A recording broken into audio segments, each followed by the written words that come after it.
They were continually devoting themselves to the apostles' teaching and to fellowship, to the breaking bread, and to prayer. Everyone kept feeling a sense of awe, and many wonders and signs were taking place through the apostles. And all the believers were together and had all things in common. And they would sell their property and possessions and share them with all, to the extent that anyone had need. Day by day, continuing with one mind in the temple and breaking bread from house to house, they were taking their meals together with gladness and sincerity of heart, praising God and having favor with all the people. And the Lord was adding to their number day by day those who were being saved. Koinonia. Koinonia. Koinonia. Koinonia. Koinonia. Koinonia.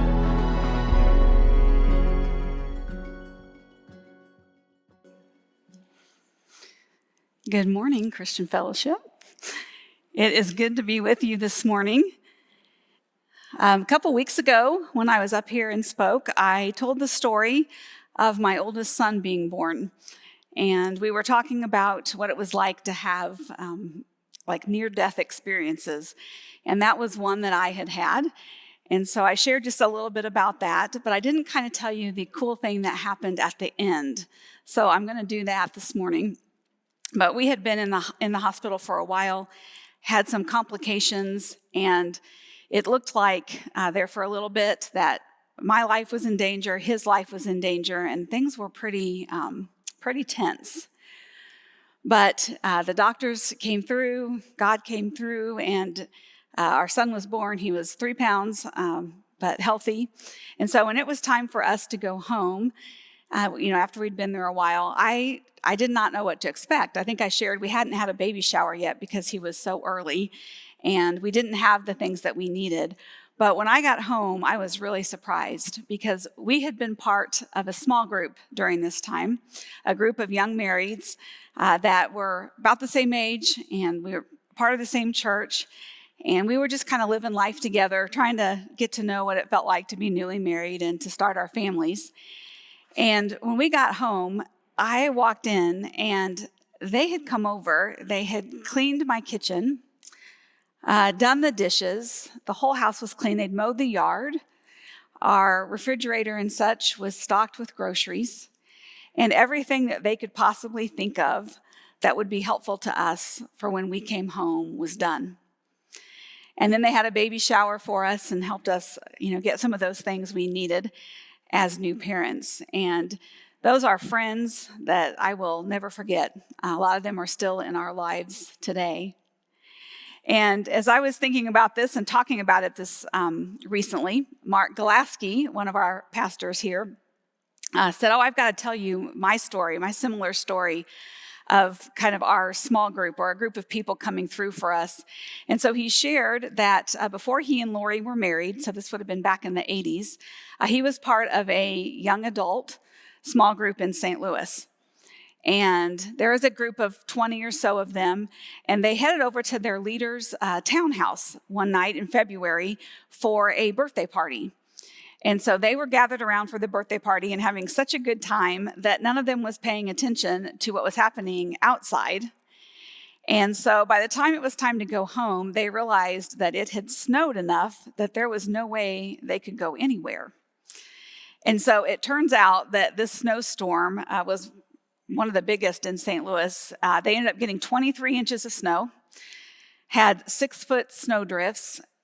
It shut the whole city down, he said, for 3 to 5 days. He couldn't remember exactly. But this group found themselves in this townhouse for 3 to 5 days with just each other and whatever they had. And so he describes how their leader also happened to play the guitar. So they would sit around and talk. They would have worship together, sometimes just sing fun and silly songs. They had to figure out how to feed each other, feed each other. So I was like, I'm really curious how that happened. 20 people, like what all's in the pantry, when you weren't expecting that. And he said they pooled their money. The only place that was even open that they could get to was 7-Eleven. And so they scrounged whatever they could to eat over those days. And then when the plows finally got through, They had to help dig each other's cars out so that they could make it home. And so it was one of those experiences, as he describes it, that is just a fond memory because of the sense of community that was created, but the sense of generosity as well that was, exemplified when everybody is sharing everything they have and meeting the needs of other people in their group. And so this kind of community, this kind of generosity, I'm hoping maybe you guys have stories out there of places and times in your life where you might have experienced it. But it certainly isn't new to us today.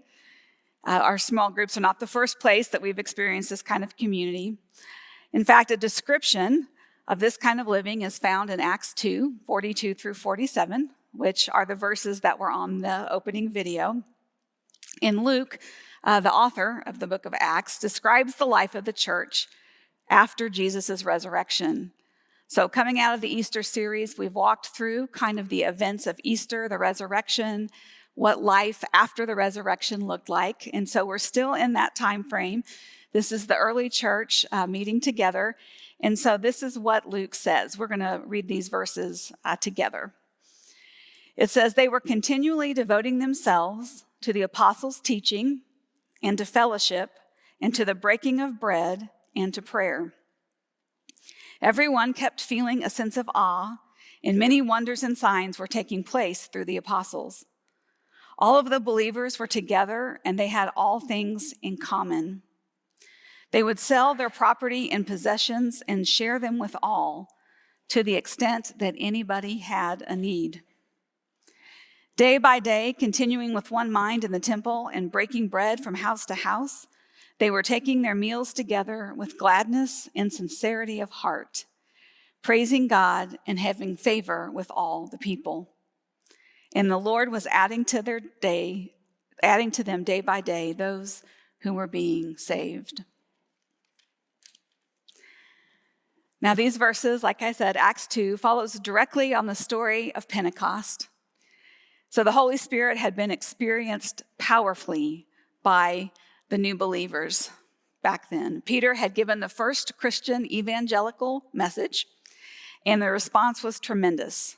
Over 3,000 people had repented, given their lives to Jesus, and were baptized and joined this Jerusalem Christian community, or what we refer to them as the New Testament church.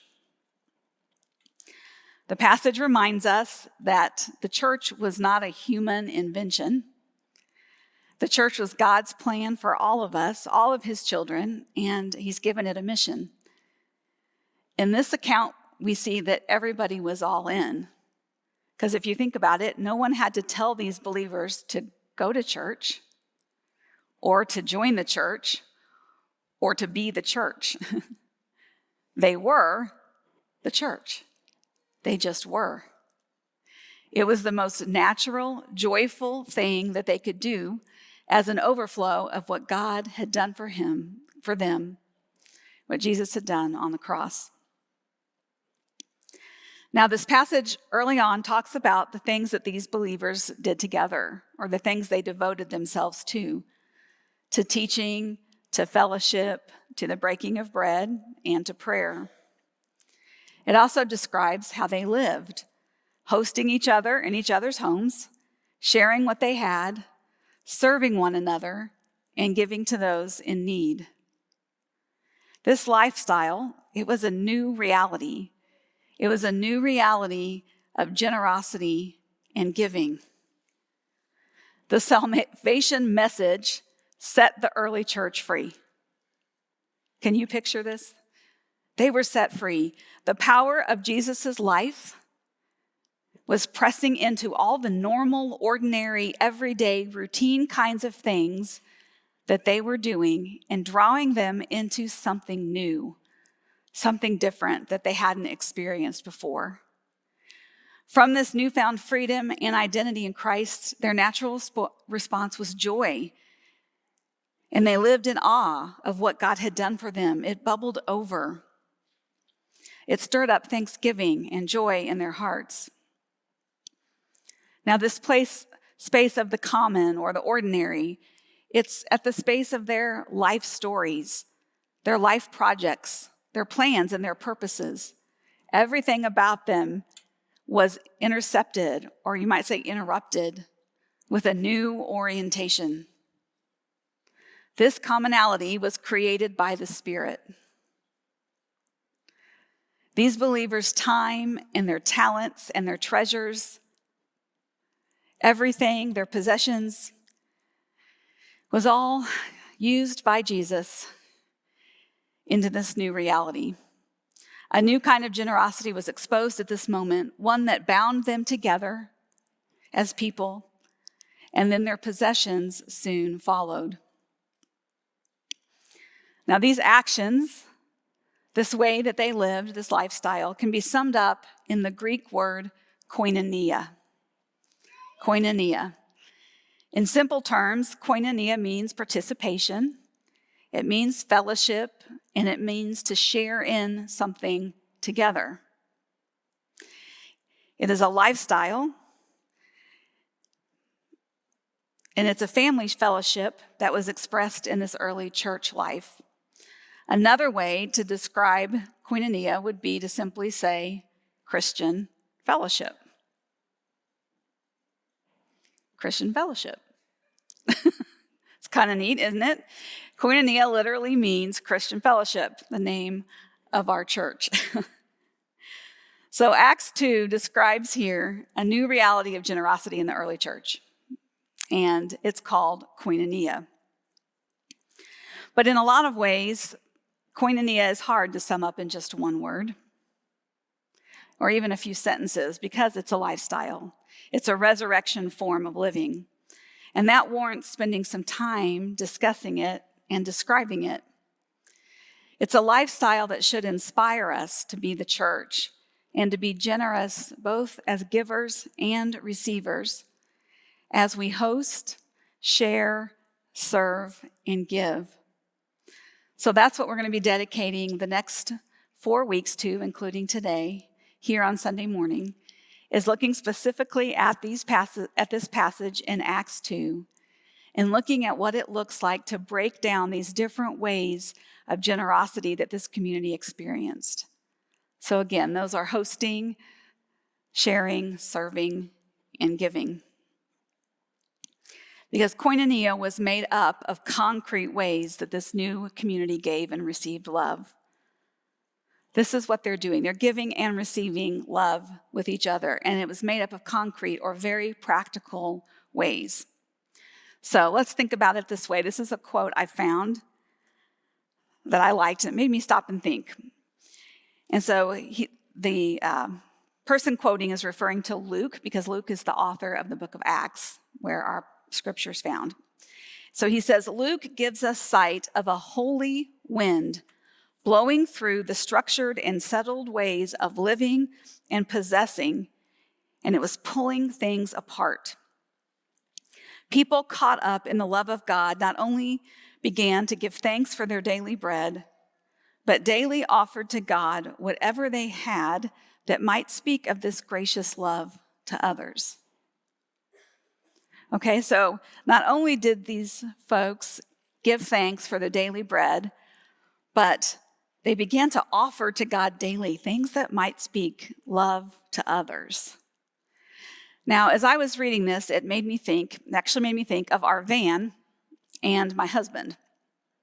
And so a couple years ago, we were able to get a van. Now, those of you guys that know us might be like, why did you get a van? Because all your kids are grown and it's just you and Chris, which is kind of true. But we love to go places with our family and go on outings, and it's always more fun, right? If you can get everybody in the same vehicle and do the little trip together.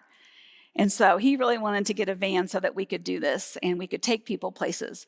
And so what we found out, though, was that this idea, of wanting to have family and friends in the same vehicle was not something that, was unique to us. That a lot of people in our lives had this desire, but they didn't have the means because they didn't have a van. And so we would start hearing needs of families wanting to go on vacation or just different things that were happening. And so every time we would hear of a need, my husband would be like, well, let's give him the van. Let's just give him the van. And so our van has been to Florida, Branson, Nebraska, and Chicago, all without us. So it's kind of fun. And so that's something that I thought of as I read this first part of the verse, as a tangible way to give and receive love with something that we have. Then I read the rest of the quote, and it was a little bit more painful, kind of like one of those ouch moments when the Holy Spirit is speaking to you, because this is what it says. It says, such love will not play fair. In the moment, we think something is ours or our people's, that same God will demand it, or we might say, ask us or give us the opportunity to sell it, to give it away, or to offer more of it, using it to create the bonds of a shared life. Now, this is a quote from Willie James Jennings, who is a professor at Yale and an ordained Baptist minister as well. And as I was reading this, he kind of got me, and I felt convicted. Because the other half of this story is our family has two vehicles, the van and a truck. And I usually drive the truck. And I love my truck. There's a whole story behind this truck. But the short version is that I had a truck. That was my first car when I turned 16. And it was a gift from my dad, and it meant a lot to me. And then when I went off to college, I couldn't take it with me, and so my parents sold it. Yes, thank you. Because that's how I felt. I loved this truck. And so I was determined at some point to have another truck. But, as you get married and have kids and you're hauling kids around and have a family, a truck is not, very practical. And so it was just 2 years ago or so actually just last year, that we had an opportunity. My husband kind of surprised me. He said, I think you need to get your truck. So we were able to get a truck. Now, fast forward a little bit to last Christmas, when we had family in, like I'm sure most of you guys did. And that included my son, Chandler. So he's the younger one. He lives out on the East Coast. And he came with his girlfriend, Juliana, and they flew in. We spent Christmas together. And then the day after Christmas, we took them back to St. Louis to catch their flight. Only that was the day, if you guys remember, that Southwest Airlines system crashed and all these flights were canceled. And so they were caught up in their flight getting canceled. They didn't have a way back. And they were supposed to be going on a trip with her family. And this was the first time she had been away from her family. And so we were pretty determined to get her back home so that they could be able to enjoy that together. So we thought we got a rental car lined up, but the next morning we get the phone call, and everybody thought they had rental cars lined up, and they didn't exist. And so Chris says, Beth, I think we need to take him your truck. I went, ooh, isn't there like any other way we could possibly get them home? Because I just was like, oh, my truck. And I knew logically that it was the right thing to do. I knew that it was going to be fine if I gave them my truck. Oh, but my heart was attached to the truck. And so it was a little harder than I anticipated. And so, just so you know, we did send the truck and they made it safely. But this quote convicted me of that experience a little bit, because it is hard sometimes, isn't it? It is hard when God asks us to do something with something that we have and something that we think is ours, whether that's our time, whether it's something we own, could be anything. And there's no shame in this, because most of us are predisposed to believe that what is ours is ours. We are conditioned to think that offering hospitality to folks means, just saying hi when we pass someone in the hallway, or maybe offering a coworker a piece of gum or a mint in the middle of a meeting, or giving a few dollars to the United Way. That's kind of what we typically think of. I know it's easy for me to respond like that. But then I am reminded that there are so many deeper and more communal ways to express this kind of koinonia that's talked about in Acts chapter 2. In preparing for this series, I was reading about these verses from a different viewpoint, from someone named Justo Gonzalez. And he is a Latin theologian who's experienced in the Spanish church. And he was reminding us, in his words, that Christianity is a communal faith. It's not a private faith. That most of the Bible was actually written to be read out loud in public circles in the community of faith, not to be read in the privacy of people's homes.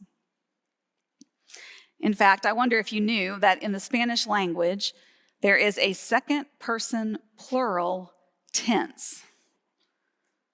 Now, most of you, unless you probably majored in English, would have to really stop and think, second person plural, what does that mean? It means they have a specific tense for a communal we, when they're talking about we as a community. Someone told me as well that the Russian language also has this tense. But English doesn't make this distinction. So it's easier for me, it's easier for us who have been formed, anybody that's been formed by only reading the English language, it's easier for us to read it in more individualistic or private ways, on private terms. And this can make this idea of koinonia hard for us to understand or hard for us to imagine. So Justo, he says like this, he says, the error of reading the Bible in purely individualistic terms is much easier for those who read the Bible in English rather than those who read it in Spanish. Hadn't thought about that. Since we have been formed for individualism through our very language, to think communally is like working a new muscle for most of us. It takes practice. It's a challenge, but it's so rich. And I can't help but smile when I talk about this idea of communal faith, especially if I'm referring to Justo, because if you're around me in the office and the subject comes up, I will refer to Justo as my friend. My friend Justo said this. Now, I've never met him, but I feel that closeness to him because he has opened my eyes to something that I had not seen or realized before. And when that kind of transformation happens, I think you just naturally feel close to someone. And so his perspective has drawn me into this idea of what koinonia looks like at a new and deeper level. And without a fresh perspective, like Justo has been for me, embracing the level of sacrificial generosity that's expressed here in Acts 2, it can be challenging. It can be really challenging for us. But we do have a great example from the New Testament church to inspire us, because this community was set apart. The next few weeks, we're going to break down just how they were set apart, what it looked like for them, and how they modeled generosity. This morning, we're going to focus on one of those ways, and that way is hosting. So one of the ways the early church gave and received love was by hosting. The disciples in these verses devoted themselves to fellowship, it says, to being together, building friendships, listening and encouraging one another, and enjoying each other's company. They lived and worked in harmony with each other, which brought new meaning and fulfillment to their lives. They devoted themselves to breaking bread together, both at their tables for their meals and also as the Lord's Supper, sharing not only their meals, but sharing their living space together. Their homes back then were ministry hubs where people gathered for prayer and worship, and where traveling missionaries were invited to come and stay. And what made their hospitality stand out was that nationalities, cultural backgrounds, and social standings no longer mattered in Christian hospitality. Everyone was welcome and included with no strings attached. It was so unusual, it was actually scandalous. The actions of the early church changed the conventional understanding of social relationships. The world around them looked and noticed and wondered about this odd assortment of people who claimed to be and acted like they were family. Now, I came across this quote from Julian the Apostate, who was one of the Roman emperors back during this time.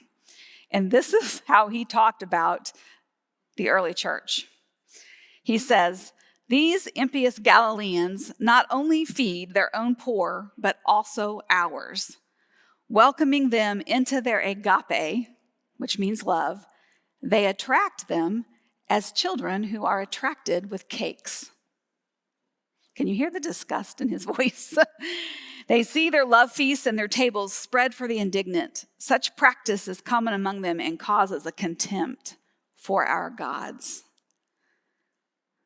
So those outside of the church noticed something different. And in this case, they were not happy. Julian was not happy. But there was something about their lifestyle and their community that attracted other people, which he describes as children who are attracted to cakes. So these early Jewish believers lived out their entire life with one another. None of this was done from obligation, but with gladness and from their heart. They fed those like them, and they fed those that were not like them. They shared because they wanted to share, and they lived in a state of joy and mutual benefit. Something countercultural was happening, and others were noticing it. It was fellowship with a purpose, to love each other sacrificially. Now, no matter what kind of meal they shared, whether it was a large gathering for worship or a small gathering around a table, this communal breaking of bread as a meal had religious and spiritual significance because it was connected to Jesus. It was a visible expression of the work of the Holy Spirit among this community. Eating together was a mark of unity, solidarity, and deep friendship, a visible sign that social barriers that had once plagued these people were now broken down. Sharing a meal created a bond. It moved them toward reconciliation and even anticipated the heavenly banquet when they would all eat and drink with Jesus again. I came across this quote that's very simple. It says, "When the blessing is said at the table becomes a holy place, and eating together is a sacred activity." Have you ever thought about it that way? That when we say a blessing and invite God into our dinner around the table, it becomes a holy place, and eating together is a sacred activity. Now, I have felt that way many times, but there's a couple that come to mind specifically here at Christian Fellowship from around 2016, 2017, when Chris and I first came. And when we first came to the church, we were defeated, we were exhausted, and we only knew a handful of people. But there were several ways and several groups of people that reached out to us to make us feel welcome and comfortable. And one of those sets of people was Bob and Candace Martin. And so Candace is here. I'm not sure if she'll remember this, but we really remember this. They invited us over to their home. And I remember the dinner was delicious. It was some combination of chicken, rice, and broccoli. That's what I remember. But I remember how good it was. And we sat around and just got to know each other. And Candace shared her passion for art and how she played that out at CFS with our students and what that had looked like over the years. And Bob shared about his passion as well. He runs our offering count team here at CF. And they just let us into their life, the ordinary parts of their life and the things that they love to do and talk about. And it meant a lot to us. And after that, at some point, Debbie Koski, who I know most of you guys probably know. You can usually find her in the lobby. She's here as well. She caught Chris and I one time and said, "Hey, how would you feel about getting together with some other couples that I've met and starting a dinner club?" And I was like, "Well, that sounds interesting. What's that all about?" And so this idea of dinner clubs, it was for us, it happened to be 6 couples, and we had all been coming, and but we hadn't really gotten involved or connected beyond Sunday morning. We were coming to service, and so we didn't know that many people, but she had met all of us. And so she thought that we would all get along. So she had this idea for a dinner club. And so we committed, I think it was 6 couples, committed to Monday nights for 6 weeks. And what that looked like was that she hosted the first one, so she invited us all to her house. And then we just took turns, and somebody else said, I'll do next week and you can come to my house. And somebody else the next week said, well, my house isn't big enough, but let's meet at a restaurant. And so I think we had barbecue. And we just got together during those times and shared our stories and got to know one another. Now, as you can imagine, at the end of those 6 weeks, we liked each other well enough. We weren't sure that we wanted this dinner club to end. But we also knew that weekly might not be practical for something that we could sustain long term. So we decided to move to monthly. And so we continued to meet monthly for a long time. I'm not sure how long that was. But somewhere in there, one of the couples decided that they were feeling called to go to Germany as missionaries and to work in a school over there. And they were going to be gone for about 3 years. And so when we send missionaries from here at CF, we have what we call a Timothy team. And that Timothy team is the support here at the church for those missionaries that are going overseas or wherever they might be going. And so it happened to be Russ and Heidi Sims that were going to be leaving. And so they contacted a bunch of us, and most of us happened to be in this dinner club.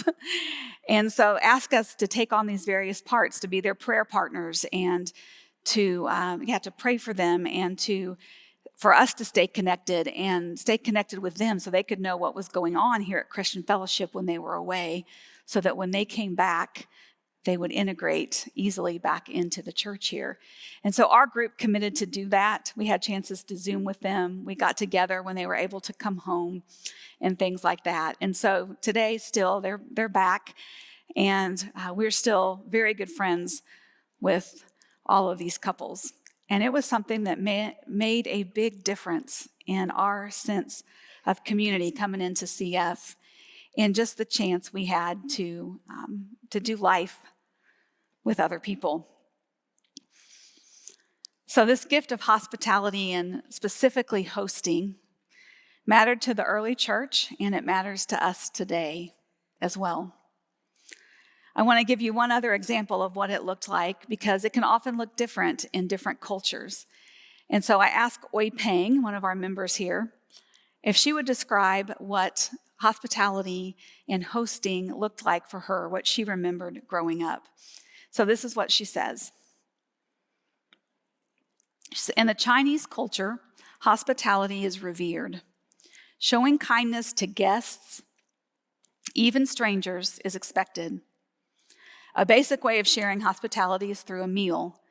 Even if the host is poor, they still try to provide a meal. It's often a better one than they can afford. My father escaped from communism to come here to America.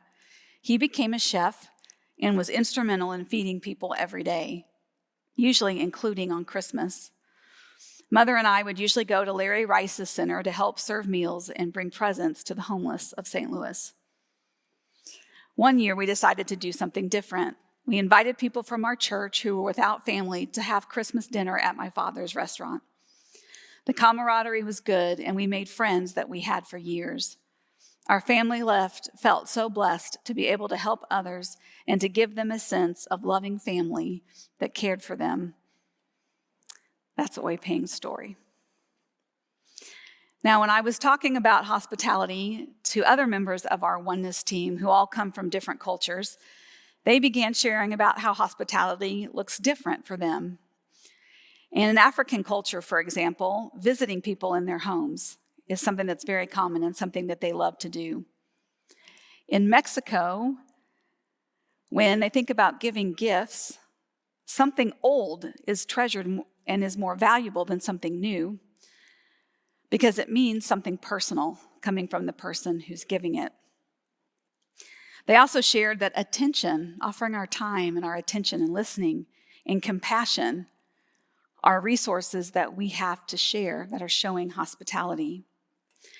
And as they painted the picture of this wide scope of generosity, it was a picture that included every one of Christ's followers, regardless of their background.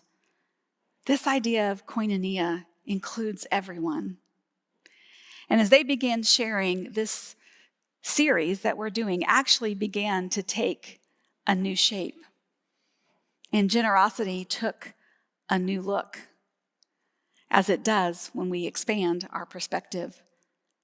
So koinonia includes everyone. So as we close today, I want to ask a question, personal question. I'm hoping as I'm talking, maybe some things started coming to mind, places where you've experienced hosting or this kind of hospitality, or places that you've been able to give it. And so I just want to ask, what might offering hospitality or hosting look like for us, for you, for me specifically, right now in this season? What could that look like? Give you a second to think. But I also want to offer a couple of practical ideas for you. Because there's some easy things that we can do to show hospitality. And the first one is just to invite someone to coffee, invite them to lunch, or have them over at your house. It may be somebody that maybe you've introduced yourself to, but you don't know them very well, but you're thinking, oh, I'd really like to get to know them a little better. Maybe it's somebody that you've noticed in the service, or you tend to sit by, but you've never introduced yourself. What would that look like to get to know them? Maybe invite them for coffee or something. Another idea would be to participate in a dinner club. So this is something that we're going to offer this summer here at CF to help us, for those who might find yourself in a place where you do feel a little disconnected. Maybe you haven't had a chance to feel this, what it feels like to be in a community or a family like I've described today. And we're not perfect around here, but we want to give our best chance to you of being able to experience that. And so we're going to be having dinner clubs. And it's pretty much as simple as what I described in my own experience. We have a registration form that you can sign up that just says, hey, I want to be part of this.